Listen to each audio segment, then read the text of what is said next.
I'm talking, of course, about the taxi, the lifeblood of people movement wherever you go in the world. And Britain's contribution to this effort needs no introduction. It's a staple of any London street scene.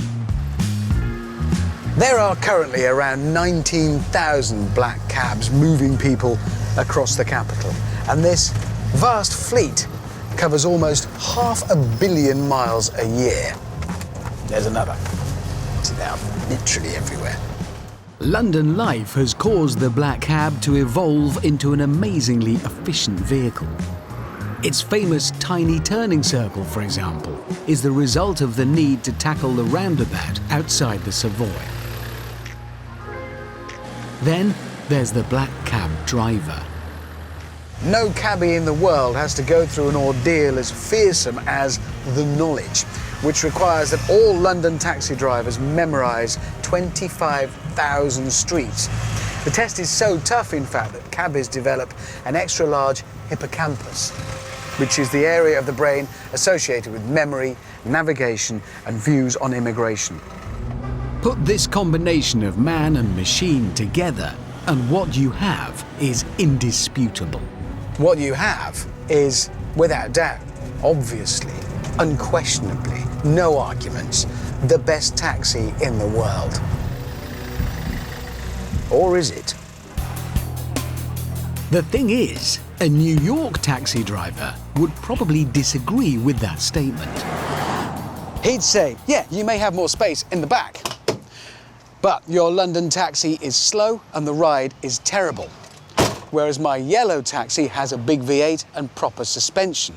But then a cabbie in Delhi would say my Indian taxi is built to last longer.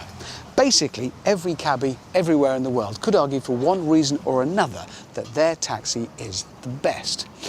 Which means, if we really want to find out which is the greatest taxi in the world, there is only one way to do it, and that is, as ever, in the prism of the furnace, through the looking glass of the crucible of motorsport.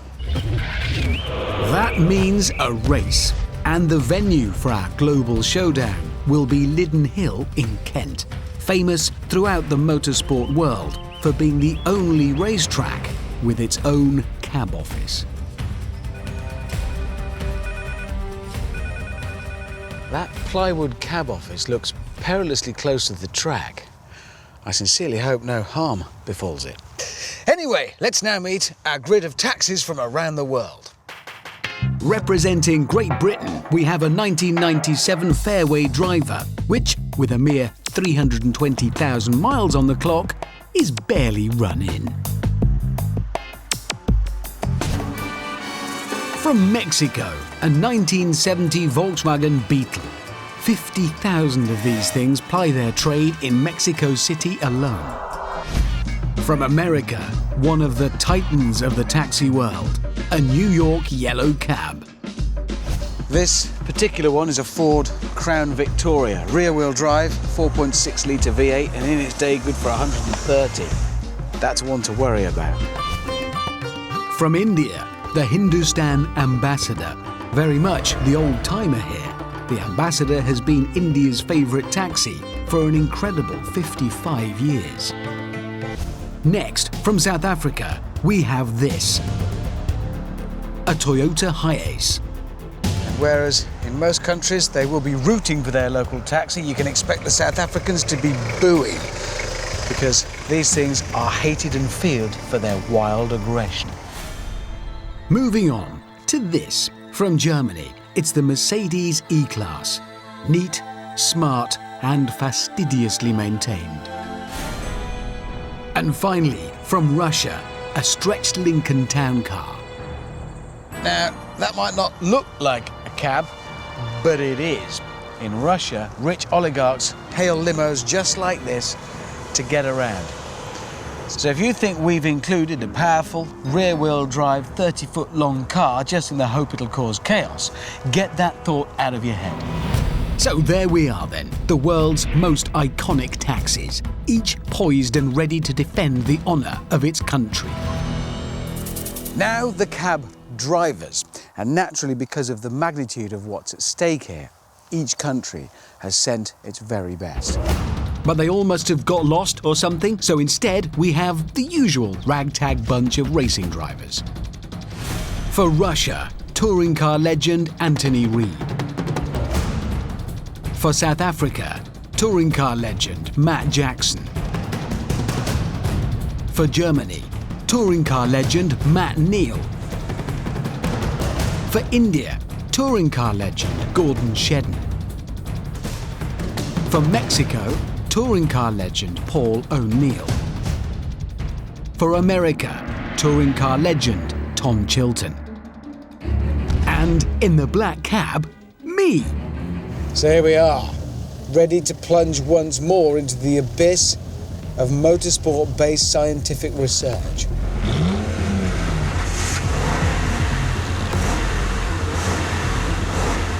I should point out it is the custom for Indian taxi drivers to carry a figurine of their chosen god on the dashboard of their car. I think our guy may have overdone it a bit.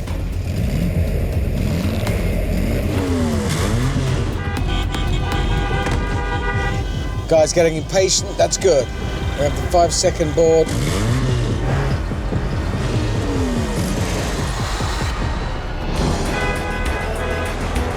Yeah! Whoa! The South African is through. New York taxi alongside. German everybody is through. Absolutely everybody is past me. But this is a marathon, not a sprint. As ever, I'd issued strict instructions for the drivers to avoid body contact. Clearly, the South African hadn't got the memo. The South African was completely insane, largely out of control.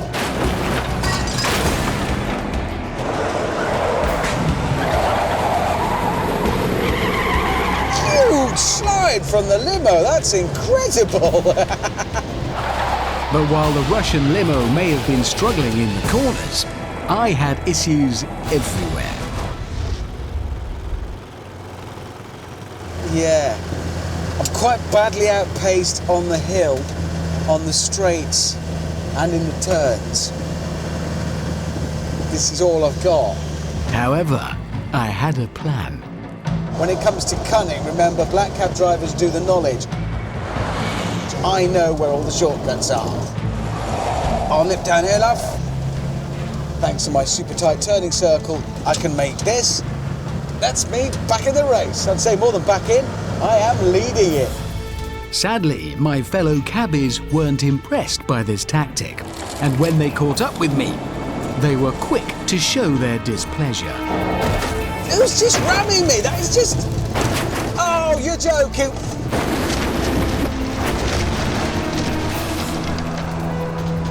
Yeah. Some good-natured jostling from the other nations.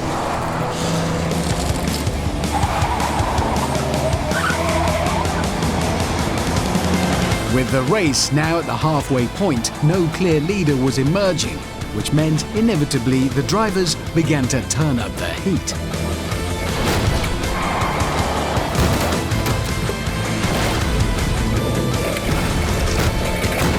Oh, there has been a crash, but we're okay. Fed up of the South African's hooliganism, the limo gave him a taste of his own medicine.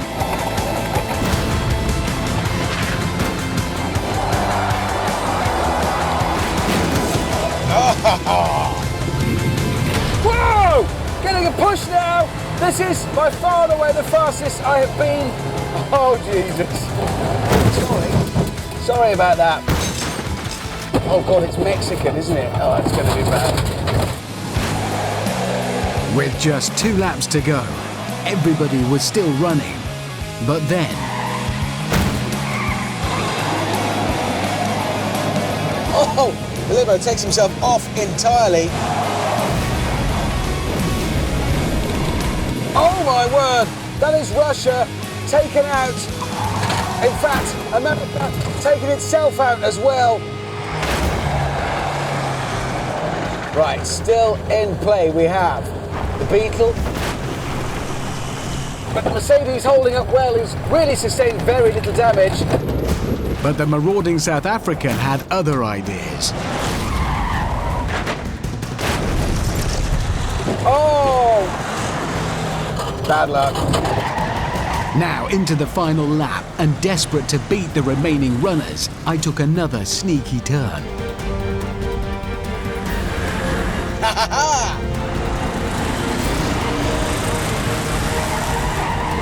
There is the finish line. I think I could win this. I think I could win it. Oh, no, no, no! It's entirely possible that I am a bit last. Nevertheless, the crucible of motorsport had once more given us the answer. As it turns out, the greatest taxi in the world is the Hindustan Ambassador.